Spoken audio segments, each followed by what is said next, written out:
E aí, enriquecendo, como é que está?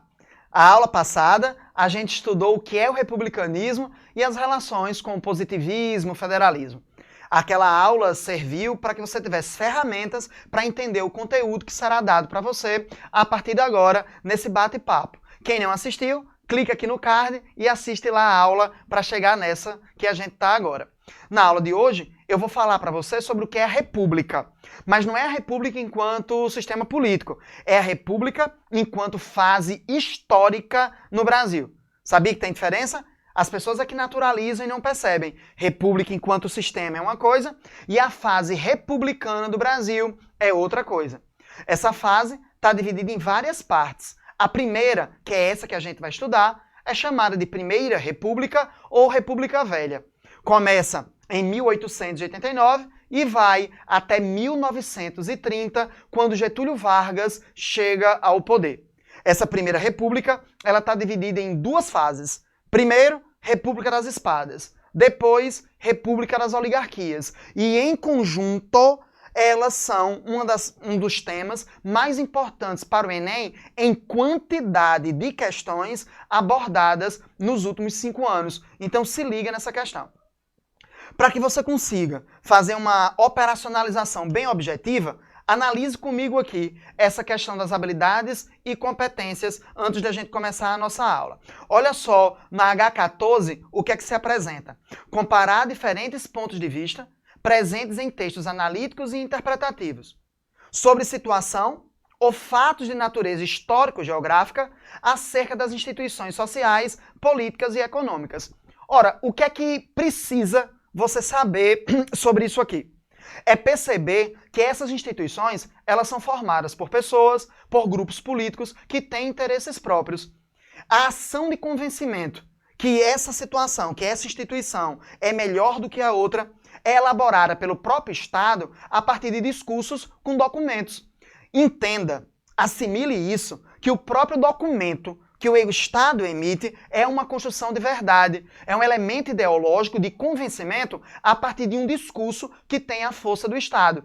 E você não consegue parar para refletir que aquele condicionamento ele pode ser proposital, para que você acredite numa coisa em detrimento de outra. E que essa coisa que você acredite necessariamente é do jeito que o Estado está lhe dizendo. Isso pode ser aplicado a toda e qualquer instituição, da família à igreja. Então lembre que a prova da gente, ela é um elemento ideológico, que não precisa ser de esquerda ou não precisa ser de direita, mas ideologia enquanto formação de discurso, enquanto sistematização de pensamento. Então cuidado com isso, para você não ser alavancado por aí afora com uma série de discursos radicais e superficiais. Às vezes, essas questões são propositais, porque ele quer alguém que você pense de uma maneira ou simplesmente é falta de informação, principalmente quando a gente atinge as redes sociais, que cada um diz o que quer. Então se ligue nisso. O outro elemento, a H24, relaciona cidadania e democracia à organização da sociedade. Presta atenção. Democracia e cidadania são elementos que são constituídos no mundo ocidental desde o mundo grego. Só que cada civilização dessa, em um tempo e em um espaço, pensa e raciocina de maneira diferente. É isso que você tem que pensar para a sua prova. Questione-se, o que é democracia? Será que a república, por ser república, necessariamente traz a democracia? E a monarquia, necessariamente, ela é autoritária, ela é absolutista? Você, enriquecendo, tem que se tocar de quando e como. Sempre se pergunte. Quando alguém lhe disser algo, questione. Quando aconteceu? Onde aconteceu? E de que maneira isso se estabeleceu? A partir daí, você não é apenas alguém que aprende o conteúdo, mas é alguém que interfere, que questiona, que pensa. É dentro dessa lógica de reflexão sobre o próprio documento e os conceitos que a nossa prova do Enem traz que nós vamos começar a nossa aula. Bora?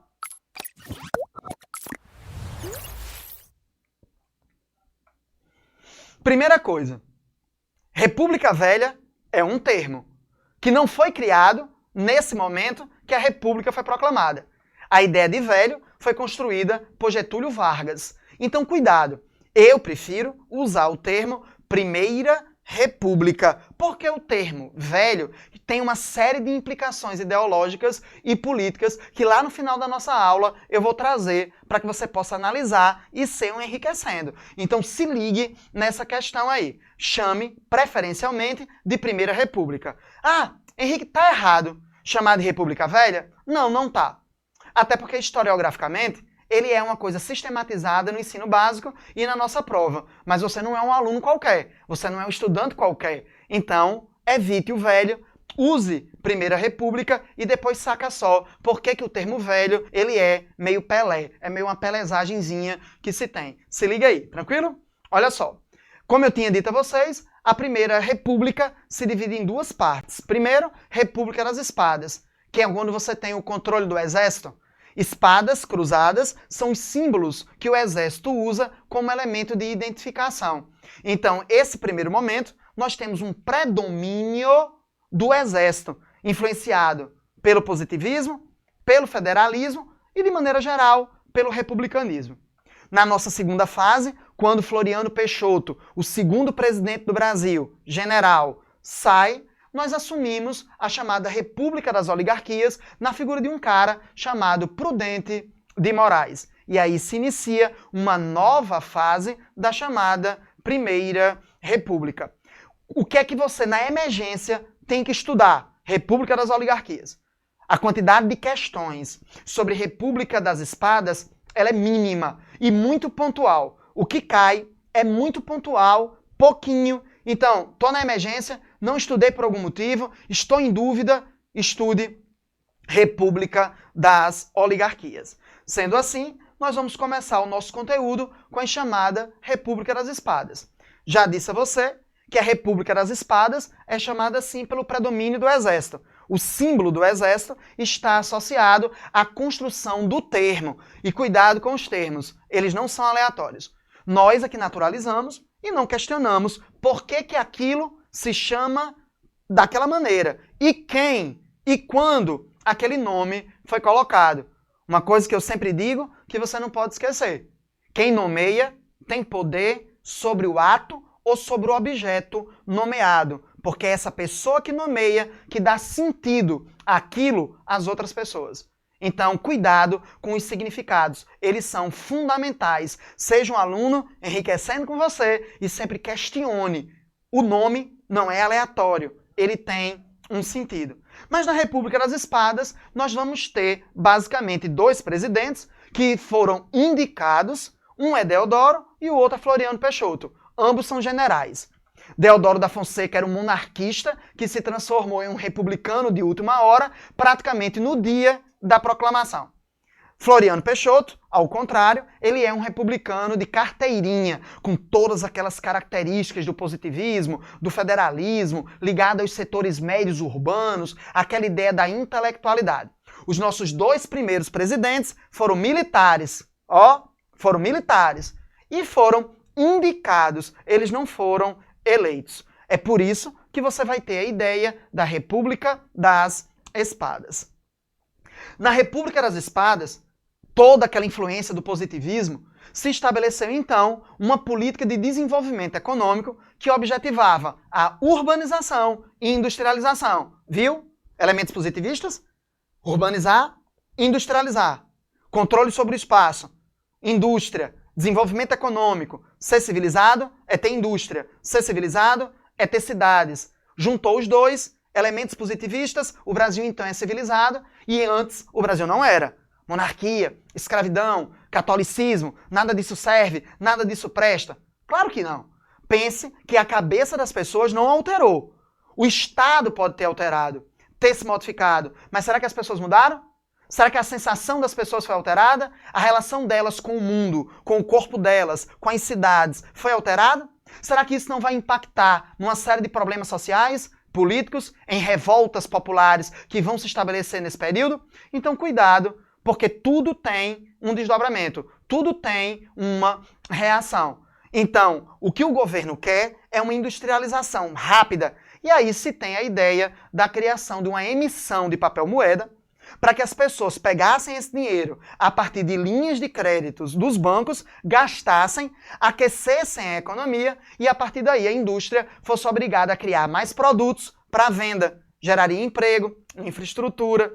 Só que a ingenuidade fez com que não se percebesse que esse dinheiro emitido por bancos privados acabasse não tendo um lastro.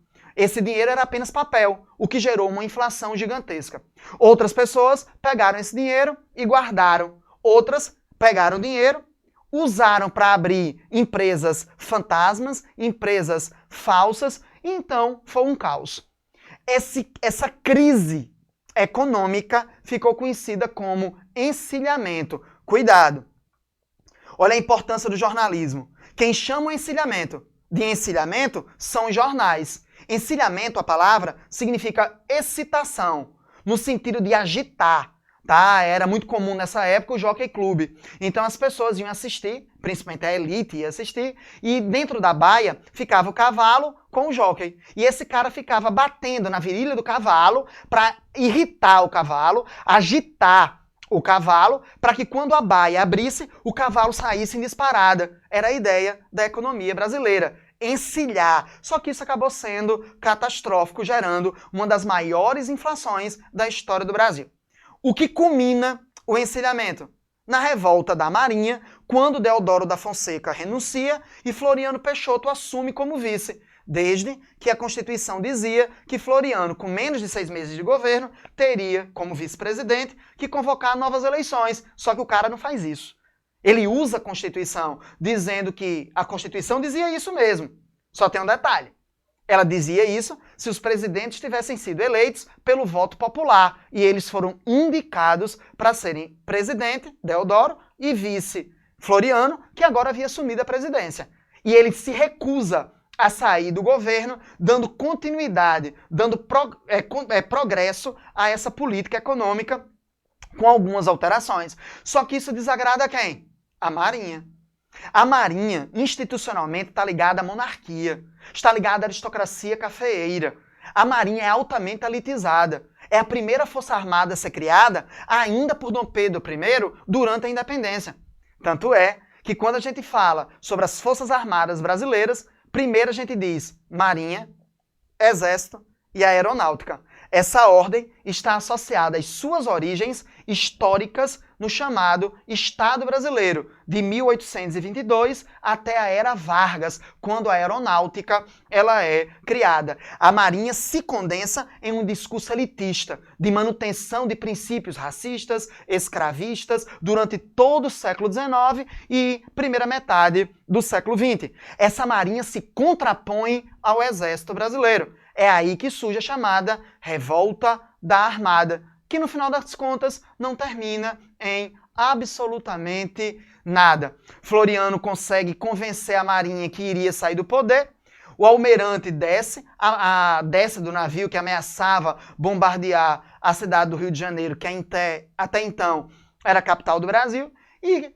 acaba em nada. Ele acaba dissolvendo a revolta, passa a ter poder, continua tendo poder e dá continuidade até o final da chamada República das Espadas. O presidente não consegue dar continuidade a essa ideia da industrialização e da urbanização, mas faz uma série de reorganizações. Floriano Peixoto, por exemplo, é o cara que vai oficializar os imigrantes que estavam de maneira ilegal no Brasil, como também é o cara que vai criar a Casa da Moeda. Tá? Só que encerra-se esse período. As nossas provas do Enem, quando cobram encilhamento e revolta da Armada. Lembrando, encilhamento, crise. Não é o nome da política, é o nome da crise, que é um apelido que os jornais aqui dão. E, no final das contas, não dá em nada a revolta da Armada. Só tem um detalhe, tá? Se liga agora no termo, enriquecendo com você, por que a República das Espadas, a Primeira República, ela vai ser chamada de República Velha. Se toque. Presta atenção. O Brasil tem um negócio que é a ideia da modernidade.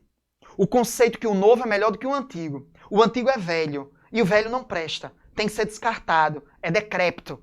O Brasil não cresce. O Brasil não se desenvolve. A ideia de novo, de moderno, de progresso é o que vale. Só que o Brasil não faz isso. Ele apenas acaba se ressignificando, usando antigas práticas, criando uma nova roupagem, uma propaganda, ele estabelece uma embalagem, mas essencialmente ele se mantém. O Brasil é o país das continuidades, não dos rompimentos. Nós é que achamos que há esse rompimento. E aí Vargas, quando cria o Estado Novo, se apropria de uma série de discursos técnicos e científicos, inclusive da educação brasileira. Historiadores, geógrafos trabalham para o Departamento de Imprensa e Propaganda, trabalham para o Ministério da Educação, e Vargas, então, usa todo esse poder para estabelecer uma lógica historiográfica em que ele se auto-intitula de Estado Novo, lembra? Estado Novo, novo, melhor, jovem, moderno, revolucionário, agora as coisas caminham, agora as coisas melhoram, o Brasil se renova. E é ele que vai chamar a República Velha de velha para dizer que ela não presta, que ela não serve, que ela é ultrapassada.